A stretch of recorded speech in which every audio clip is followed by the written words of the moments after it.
My name is Toby Lehman. I'm president of Waddles Farm, and we are a community that includes many lower income families that rely on their harvest to provide food for their families. We do understand your plight with respect to the loss of operating budget because we too have the same problem.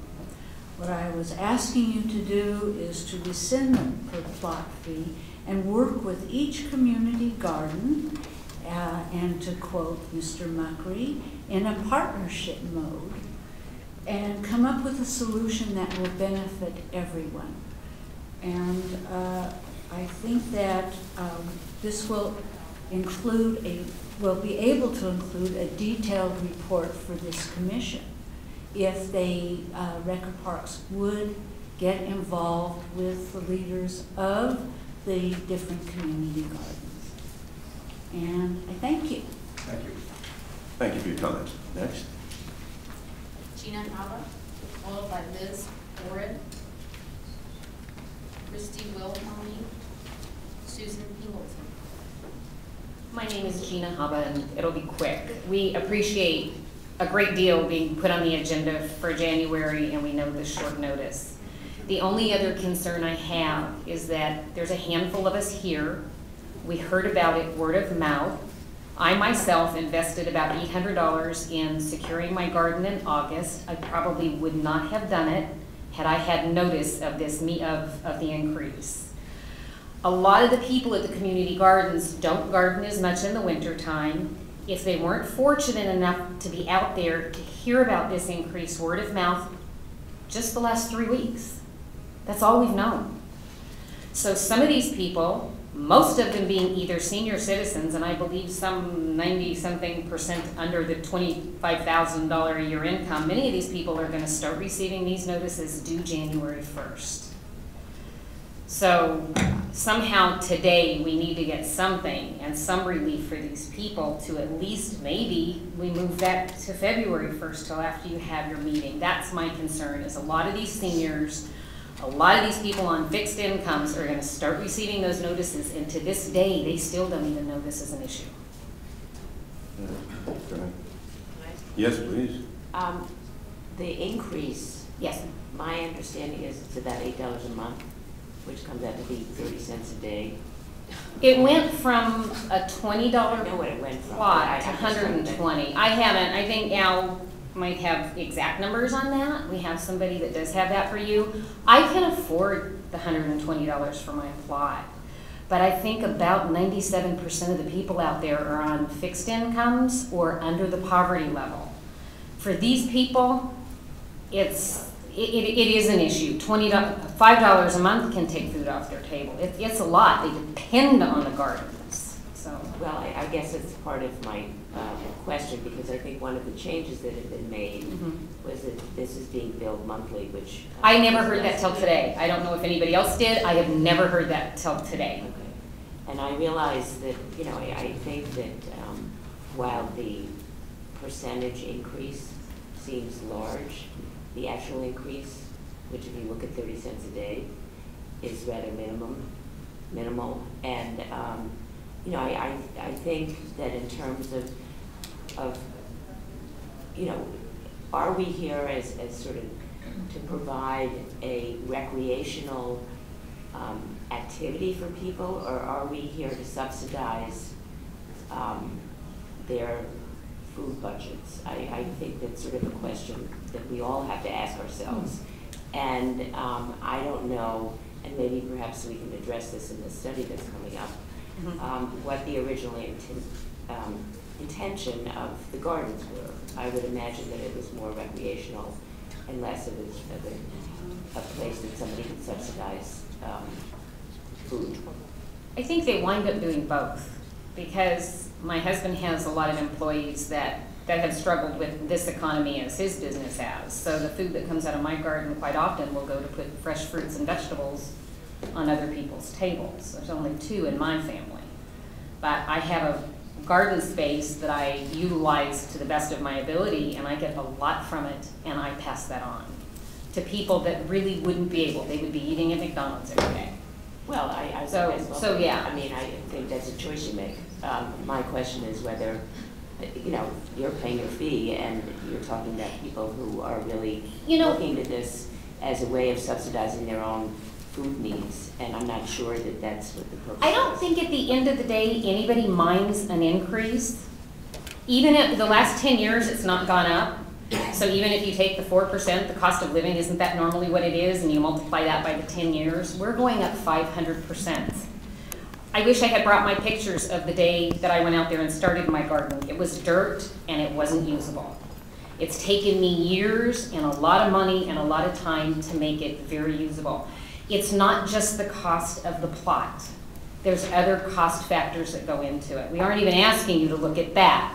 But to go up 500%, right, 30 cents to you might not be a lot, but for some families it is. If we went from a dime a month to $1, it would be 1,000%. Some people, in some places around the city, are paying nothing, so the increase is infinity%. The question we'll have to consider is whether the rate we're charging is too high, not what Absolutely. percentages. Now, you said that you're going to keep your plot, right? Even this No, level. actually, if you guys go up this high on the rate, I actually subsidize another garden out there. I pay for his plots because indirectly I hired him to help me with mine. Mhm. So if he goes, no, I'll go.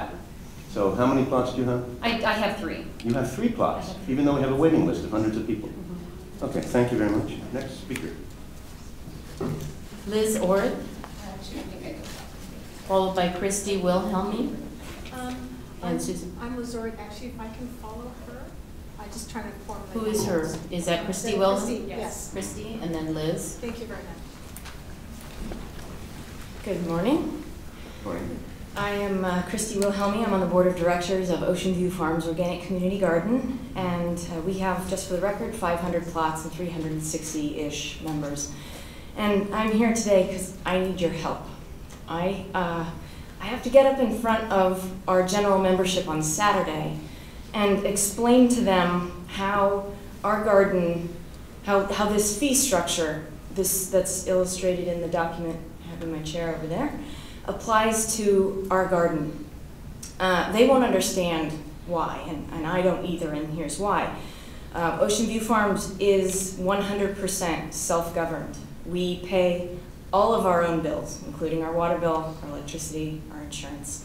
We staff no one from Department of Rec and Parks. And so we, and a tidbit, we even paid for a $1,200 sign that Parks and Rec wanted us to put up. So we didn't necessarily want it, but we did because we wanted to be compliant and be in good standing with the department. We believe we're erroneously placed on this list. First of all, there's a clerical error in the document. It says that we're located in Cheviot Hills, and we're not. We're in Mar Vista. So that, off the bat, puts us in an understanding that something's wrong and that we don't actually belong on this list. Another point I'd like to make is that Ocean View Farms offers more than just community service to our own gardeners. We divert tens of thousands of dollars in waste disposal fees from the City of Los Angeles' Bureau of Sanitation, which we turn into compost, that's stable waste and tree trimmings. We turn into finished compost that we not only garden with, but then we donate it to a number of organizations throughout the city. So we're a community service to more than just our own membership. The thing that I'm trying to figure out for this meeting on Saturday is this, and if I could just pose these 2 questions. One is that I don't understand how we'll be able to run our own garden, paying our own bills, and being completely self-sufficient if we have to give all of our collected fees to the garden. And I need an answer that I can tell people on The Saturday. study that we've requested, as I said, should cover all the different places, not just the Sepulveda Basin. So Waddles and Ocean View will be looking at these questions, Okay. how to treat different situations. Okay, that's Thank great. you. And, Thank you. and I can teach you how to grow tomatoes for much less money. Could you? I'd appreciate that. But I'm not allowed to take bribes. No, not at all. Liz Oren, Next. followed by Susan Pinkleton.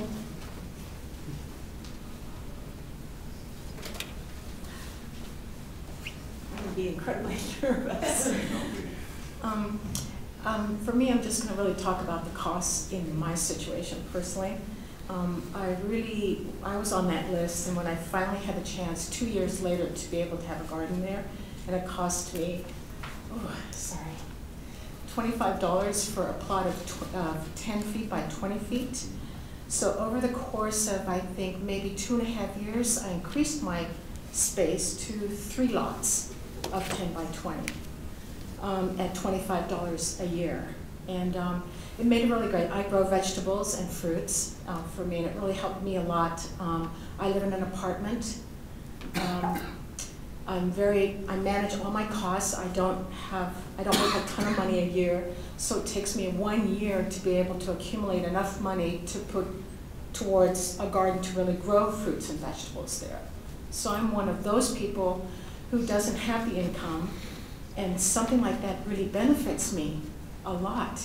It saves me a ton of money going to a grocery store I don't have to go to get my fruits and vegetables.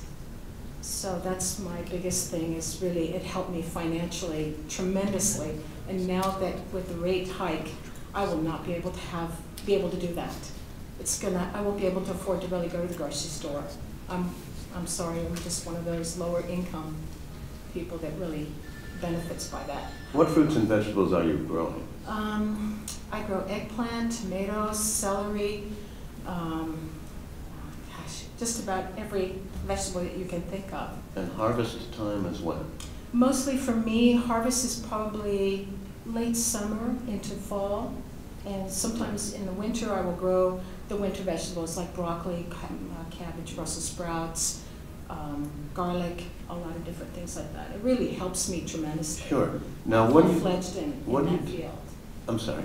I'm very educated in the field of growing. I can see. And what do you do, obviously, even with my pathetic tomato crop, when the tomatoes finally did me the favor of having a yield, it was more tomatoes than I could eat.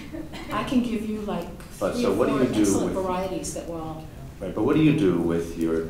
So from late July, late September, you have an overabundance, and in April you're yielding nothing. So this obviously isn't the way you can just plan your meals.